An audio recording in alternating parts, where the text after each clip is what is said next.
स्वागत है ब्रेक के बाद। और इस वक्त में अब हम करेंगे आज की खास चर्चा। और जैसा कि हमने ब्रेक पर जाने से पहले बताया था, आपने द केरला स्टोरी मूवी तो देखी होगी, अगर फिल्म आपने देखी है।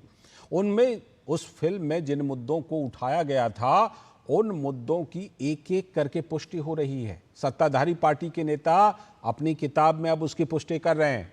तो केरल में कट्टरता से खतरा है क्या? केरल में सीपीएम के नेता और राज्य समिति के सदस्य पी जयराजन ने राजनीतिक इस्लाम के बढ़ते प्रभाव को एक खतरनाक ट्रेंड बताया है। अपनी पुस्तक की चर्चा करते हुए जयराजन ने कहा है कि पॉलिटिकल इस्लाम राज्य के लिए एक बड़ी चुनौती बन गई है। पढ़े लिखे युवाओं में भी यह कट्टरता कुछ युवाओं को आतंकी संगठनों की ओर आकर्षित करती है। विजयन की यह चिंता है कि कुन्नूर में कुछ ही युवा इस्लामिक संगठन जैसे आतंकी संगठन में शामिल हुए हैं, लेकिन राजनीतिक इस्लाम का प्रभाव जो है वो चिंता का विषय है। विजयन का मानना है कि मुस्लिम राजनीति और राजनीतिक इस्लाम दो अलग अलग चीजें हैं। मुस्लिम राजनीति अल्पसंख्यक समुदाय के नेतृत्व का दावा करती है, लेकिन पॉलिटिकल इस्लाम जो है उसकी विचारधारा वो काफी खतरनाक है। ये युवाओं को कट्टरता की ओर ले जाती है। केरल में इनके बढ़ते प्रभाव की चिंता अब सीपीएम भी करने लगी है, जो वहां सत्ताधारी पार्टी है। द केरला स्टोरी फिल्म, जो बहुचर्चित फिल्म थी, वो भी इसी चिंता को लोगों तक सामने ला रही थी। तब खुद मुख्यमंत्री इस फिल्म के विरोध में उठ करके खड़े हुए थे कि नहीं नहीं, ये केरल की हकीकत नहीं है। सीएम विजयन ने दूरदर्शन पर इस फिल्म के प्रसारण की निंदा तक कर दी थी।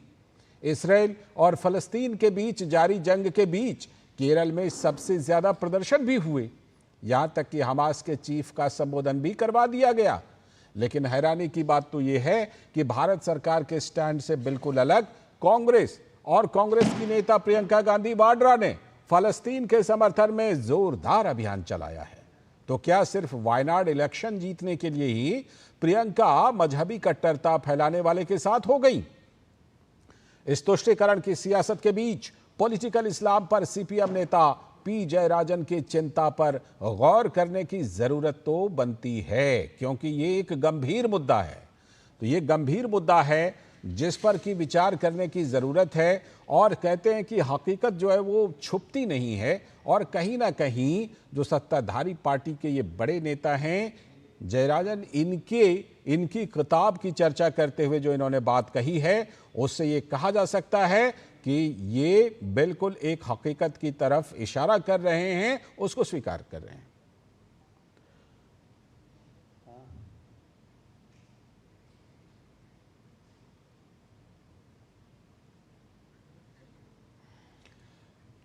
तो केरल में जैसा कि हम जानते हैं कि लंबे समय से ये मुद्दा है, और लंबे समय से इस मुद्दे की चर्चा हो रही है कि क्या वहां के युवाओं को इस्लामी कट्टरता की तरफ धकेला जा रहा है। वहां पर जो राजनीतिक पार्टियां हैं, जो राजनेता हैं, जो सरकारें रही हैं, वो कहीं ना कहीं इन चीज़ों को लेकर के उनका जो व्यवहार रहा है उससे राजनीतिक इस्लाम को, पॉलिटिकल इस्लाम को और इस तरह के युवाओं में इस्लामी कट्टरता को बढ़ावा मिल रहा है क्या? ये बड़ी चिंता की बात है। इस पर लगातार चर्चा भी होती रही है, और अब जाकर के इसकी पुष्टि सत्ताधारी पार्टी के ही एक बड़े नेता कर रहे हैं, जब वो अपनी किताब की चर्चा कर रहे हैं। और अपनी किताब में वो इस बात को स्वीकार कर रहे हैं कि हाँ, केरल के युवा जो हैं ये खतरनाक ट्रेंड है, जिसमें कि वो पॉलिटिकल इस्लाम की तरफ और इस्लामी कट्टरता की तरफ जा रहे हैं।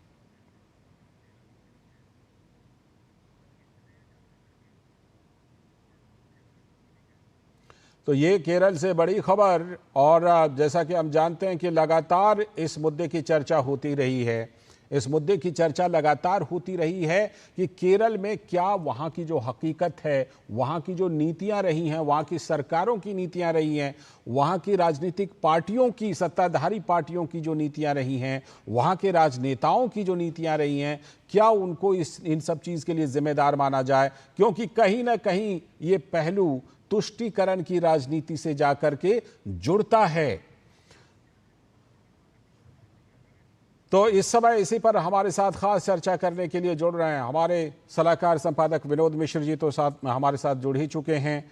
हमारे साथ राजनीतिक विश्लेषक राहुल लाल जी भी जुड़ चुके हैं, कांग्रेस के समर्थन में बातें रखते हैं। साथ में विनीता हरिहरन जी, भारतीय जनता पार्टी की प्रवक्ता। बहुत बहुत स्वागत विनीता जी और राहुल जी, आप दोनों का। मैं चर्चा को थोड़ा सा विस्तार विनोद जी के जरिए देता हूं। विनोद जी, कहते हैं ना कि हकीकत छुप नहीं सकती। उस समय तो नकारा कि नहीं द केरला स्टोरी प्रोपेगेंडा है, ऐसी हकीकत है नहीं, लेकिन अब जाकर जब उन्हीं की पार्टी के एक बड़े नेता ये स्वीकार कर रहे हैं तो ये तो हकीकत का आईना सामने आ रहा है जिसको छुपाया नहीं जा सकता। लाल जी, अगर आप अपनी रिपोर्ट से ही देखें तो दूरदर्शन ने जब ये द केरला स्टोरी का जो प्रसारण किया था, उस समय में आप देखिए कि सीपीएम की सरकार ने उसको किस तरह का स्टैंड लिया था। सीपीएम सरकार ने न केवल दूरदर्शन को प्रसार भारती से लेकर हर जगह हर प्लेटफॉर्म पे इस प्रसारण को रोकने के लिए पूरी एड़ी चोटी का जोर लगाया था। उनका केरल की सरकार का यह मानना था, वामपंथी सरकार का मानना था कि ये एक फॉल्स प्रोपेगेंडा है जो केरल में इस तरह की चीजें होती रही है। लेकिन उसका स्वागत कैसे हुआ, आप ये देखिए कि उसके प्रसारण के लिए वहां कई चर्चों ने एक तरह से एक बड़ा आयोजन किया था और चर्चों में इसको एक एजुकेट करने के लिए, अपने युवाओं को दिखाने के लिए काम किया गया था। जब ये फिल्म रिलीज हुई थी द केरला स्टोरी, तो सुप्रीम कोर्ट तक गए हुए थे लोग और कांग्रेस पार्टी से लेके और सीपीएम तक सबने इसका विरोध किया गया था। खुद शशि थरूर कहते हैं कि ये केरल की एग्जैगरेटेड स्टोरी है। तो जब आप एग्जैगरेटेड स्टोरी कहते हैं, और कल जैसे एक टेलीविजन पे इंटरव्यू देते हुए सीपीएम के वो स्टेट मेंबर हैं और जब राज स्टेट मेंबर है और उनकी बात को समझिए कि वो एक अपनी बुक लेके आ रहे हैं। ठीक, विनोद जी, मैं लौटता हूं आपके पास, क्योंकि जैसा कि हम देख रहे हैं कि हमारे साथ पूर्व केंद्रीय मंत्री और भारतीय जनता पार्टी के केरल के प्रभारी प्रकाश जावड़ेकर जी खुद जुड़े हुए हैं। बहुत बहुत स्वागत सर इस खास चर्चा में आपका। वैसे इस बात की चर्चा तो शुरू से थी कि ऐसा वहां पर हो रहा है, आप भी कई बार हमारे साथ जुड़े हैं और आपने इस गंभीर मुद्दे पर चिंता अपनी काफी ज्यादा जताई है। लेकिन अब जब सत्ताधारी पार्टी के नेता इस तरह का कबूल कर रहे हैं तो ये मामला केरल में और ज्यादा चर्चा में आएगा, क्योंकि ये एक बड़ी चिंता की बात है। चिंता की बात लोगों के लिए नहीं है, सीपीएम के लिए है, जरूर है। इसका एक मिनट में पृष्ठभूमि समझनी पड़ेगी कि जब प्रोग्रेसिव फ्रंट ऑफ इंडिया, जो आतंकी संगठन है जी, केरल कर्नाटक सब में बहुत ज्यादा सक्रिय है और हिंसा करते हैं, मर्डर्स करते हैं। हमारे एक कार्यकर्ता एडवोकेट थे, ओबीसी के नेता थे, और उनको घर में घुसकर उन्होंने सुबह 8 बजे 8-10 लोगों ने घुसकर पत्नी और बच्ची के सामने उनको मारा। तो जो क्रूरता का व्यवहार है दुनिया से, वहां एलडीएफ और यूडीएफ जो देश भर में दोस्त है, लेकिन केरल में उनकी झूठी कुश्ती है।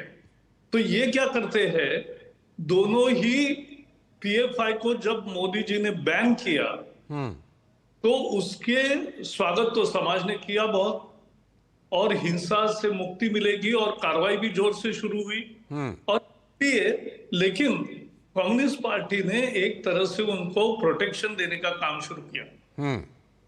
इसमें एक राजनीतिक मुद्दा महत्वपूर्ण है, क्योंकि यूडीएफ जो है, कांग्रेस है, की पहचान ही मुस्लिम और क्रिश्चियन पार्टी के रूप में एक मानी जाती है, और जो कम्युनिस्ट पार्टी है उसको एक हिंदू पार्टी का रूप केरल में है, क्योंकि ईड़वा कम्युनिटी जो है वो मुख्यतः ओबीसी और किसान कास्ट और मजदूर, तो ये सब लोग इसके विरोध में, यूडीएफ के विरोध में सीपीएम को हमेशा वोट देते आए। क्या हुआ, जिस तरह से मुख्यमंत्री के दामाद रियाज को बहुत ज्यादा प्रमुखता मिलने लगी जी, और जैसा आपने बताया केरला स्टोरी को बंद करने के लिए जितने भी प्रयास किए, जो लोग क्यों लगाकर थिएटर में देखे, लेकिन ज्यादा थिएटर में कोई नहीं लगे, ये भी प्रयास किया। उससे उन्होंने इतना मुस्लिम परस्त की दिखाने की शुरुआत की, यानी वो आतंकवाद की परिस्थिति केवल मुसलमानों का नहीं। आपको पता है लोकसभा चुनाव में वहां मुद्दे पैलेस्टाइन का मुद्दे पर प्रदर्शनी हो रही थी बिल्कुल। हर रोज। तो ये केरल की एक अलग विशेषता है। ठीक है। कांग्रेस क्या करती है, ऐसे पर बोलती नहीं, क्योंकि उनको मालूम है कि मुस्लिम वोट हमें मिलना है और पॉलिटिक्स उनका चलता है। ठीक है। आपने जब कट्टरता की बात की प्रकाश सर, तो एक बात जो है वो जो चिंता पैदा करती है, प्रोफेसर जोसेफ वाली कहानी को याद कीजिए, कैसे उनके हाथ को काट दिया गया था। उसके बाद इस मामले में कार्रवाई क्या हुई, अदालत में जाकर के कई लोग जो है वहां से छूट गए। तो ये सब चीजें तो चिंता पैदा करती हैं कि आखिर किस तरह से वहां पर सरकार काम करती है, केरल की सरकार, जो कि प्रोफेसर जोसेफ का हाथ काटने वाले भी छूट जाते हैं वहां। केवल उतना ही नहीं, वहां क्रिश्चियन पादरीज को और बहुत लोगों को ये किया। तो इस बार क्या हुआ, कम्युनिस्ट पार्टी के 7% वोट कम, बीजेपी के 4% वोट बढ़े, हम 20% ऊपर आ गए। ये जो बदलाव हुआ तो कम्युनिस्ट पार्टी हिल गई। कम्युनिस्ट पार्टी को समझ में आया कि ईड़वा कम्युनिटी जो उनका बैकबोन है वो उनसे छूट रहा है। ठीक है। और ना वो मुस्लिम परस्ती दिखाएंगे, अपीजमेंट पॉलिटिक्स करेंगे। मुस्लिम और हम कोई मजहब को विरोध नहीं करते कभी, हम हमारे लिए सभी बिल्कुल बिल्कुल सही बात है, समान न्याय है। लेकिन जैसे लोगों को लगा कि ये अपीजमेंट पॉलिटिक्स कर रही है, पीएफआई का समर्थन कर रहे हैं छुप खुले तरीके से, तो उसके लिए एक रिएक्शन आई और 7% वोट उनसे छिटके। ठीक है। इस चटपटाहट है। ठीक है। जो जयराजन जो बोले हैं और जो लिखा है उनका हो रहा है। अब वो क्या कर रहे हैं कि ऐसे कुछ लोग हैं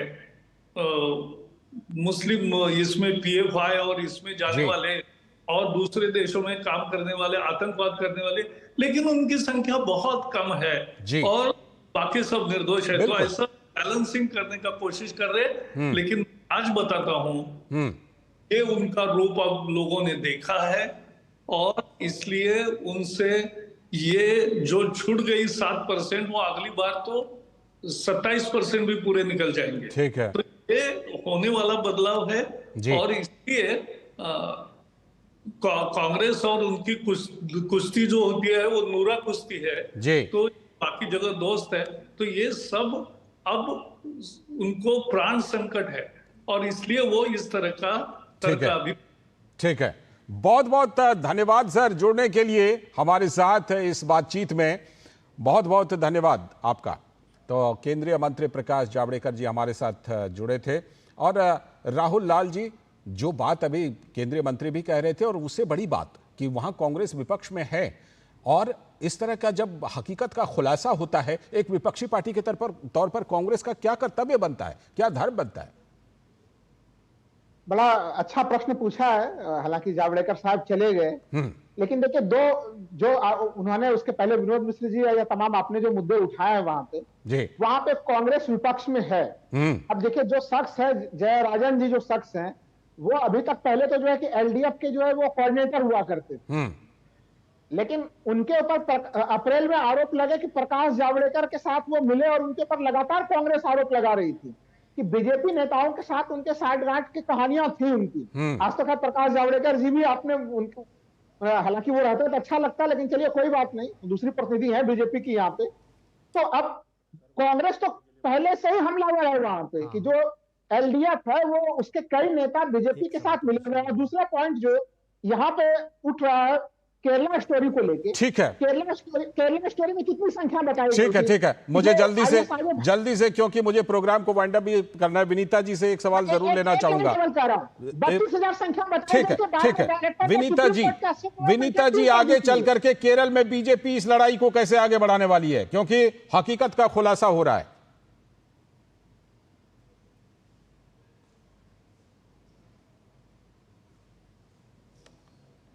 जी अनम्यूट करके बोलिए विनीता जी।